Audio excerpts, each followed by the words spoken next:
celebrating Betty White's life. She died shortly before turning 100, and I was a big fan of her because my great aunt, my two great aunts that helped raise me were big fans of hers, and we used to watch Golden Girls together. So, I got this magazine just to celebrate her life and remember her, so I thought I'd read it.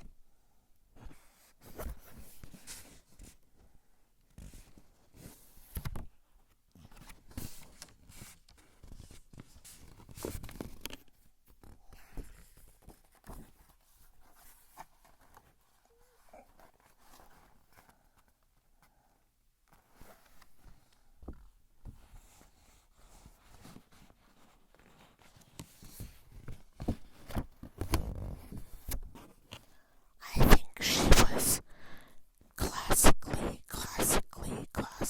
beautiful.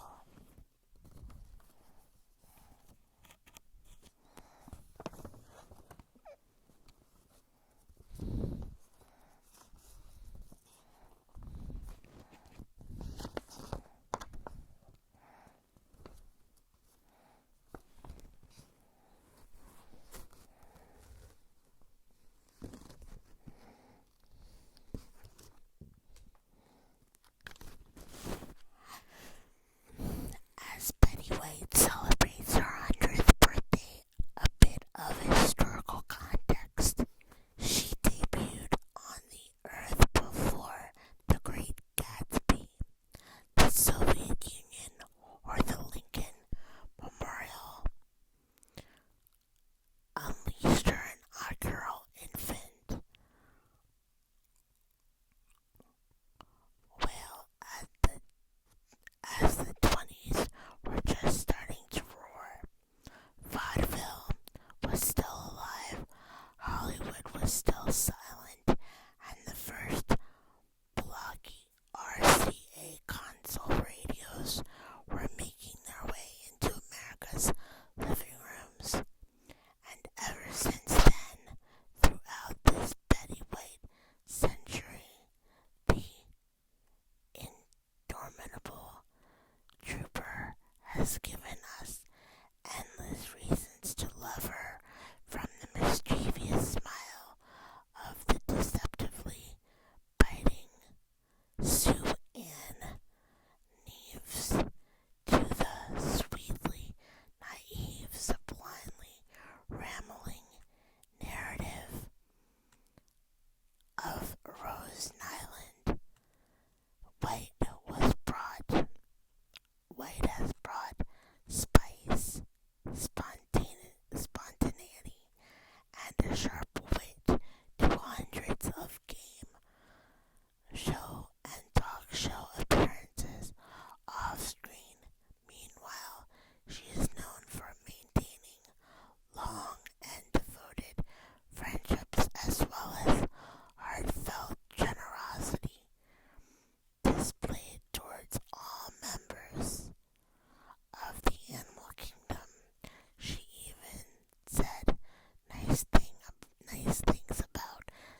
realized that every stage of life can be full of wonderful possibilities.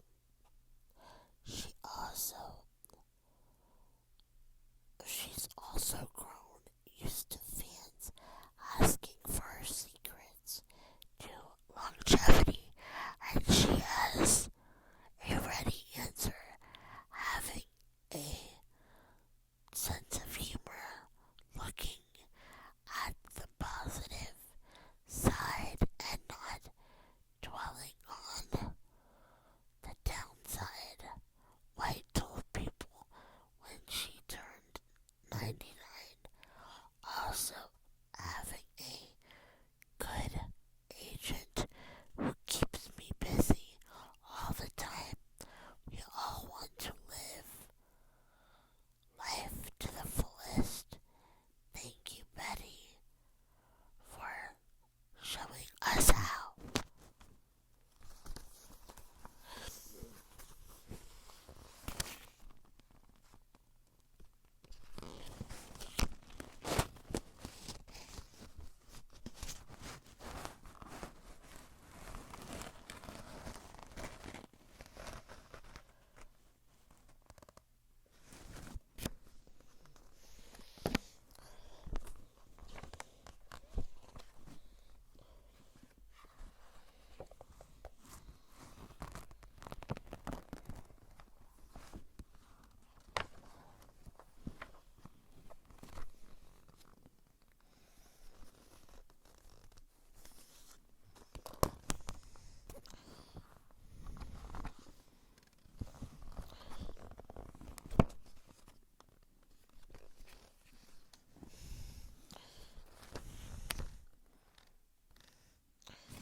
There's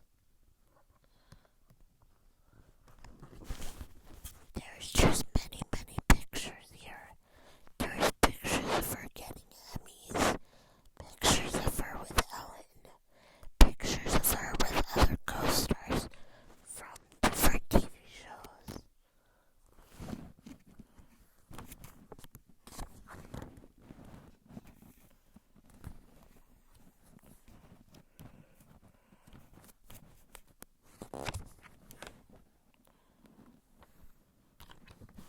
In this picture, she looks like one of my aunts, my Aunt Nell. It's so funny.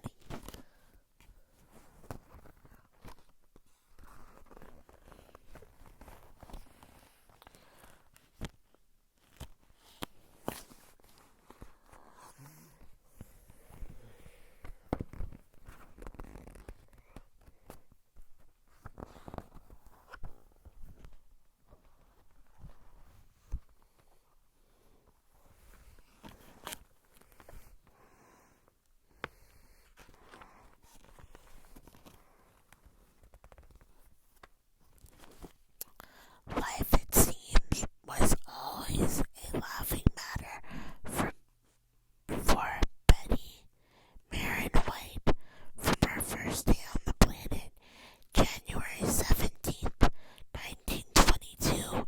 Her parents, Horace and Des, made sure their little girl had something to smile about. I was an only child with the best mother and father, White explained in a 1997 interview.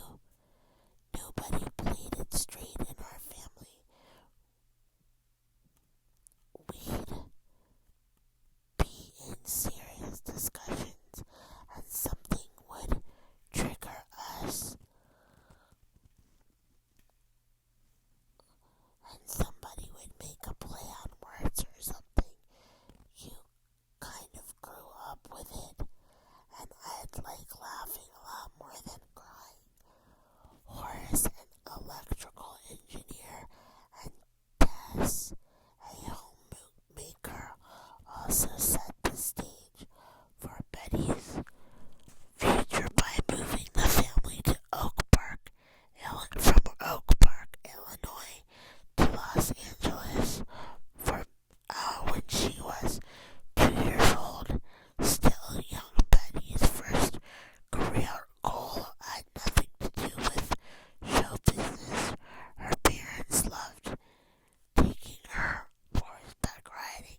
installations in LA and spending evenings at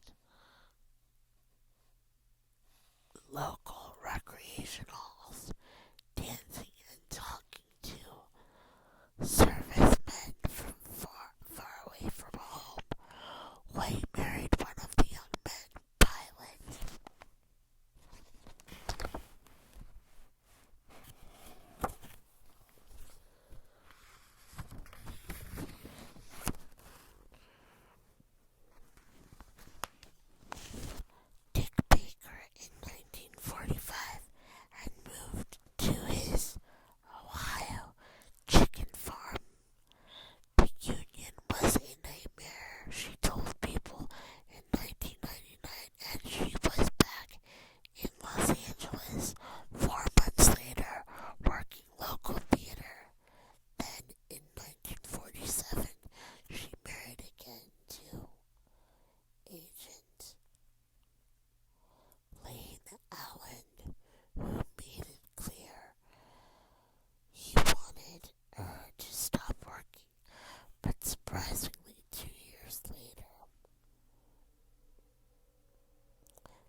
had started out as her pianist, graduated to writing the skits, which also featured Hollywood on television host Alan Travis as White's pretend husband Alvin. This program's success led to new half-hour show Life with Elizabeth, which also aired only in Los Angeles, earning White a 1951 Emmy Best Actress nomination. The next year in Los Angeles Emmy competition, she won for Most Outstanding Female Personality. Then in 1953, she and Tibbets formed their own production company to take the show into syndication, making White one of Hollywood's first female producers. Now, most of the nation was getting a chance to enjoy White's talents. TV Guide dubbed her as candidate for America's Sweetheart and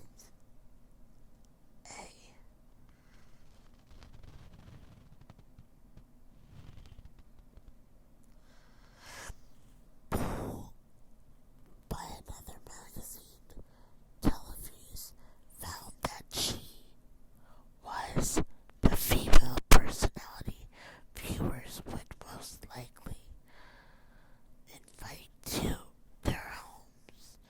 They did, and in 1954, NBC asked her to host a live daytime talk show, The Betty White Show,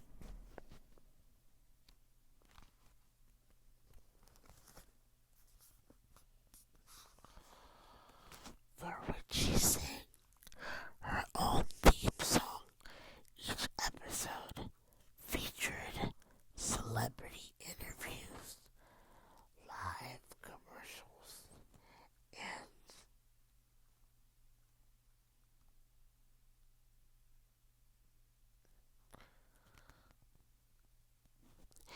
animal segments, and the occasional wish day where she would help a needy child. The show earned an Emmy nomination for Best Daytime Series after NBC announced its around the schedule.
was such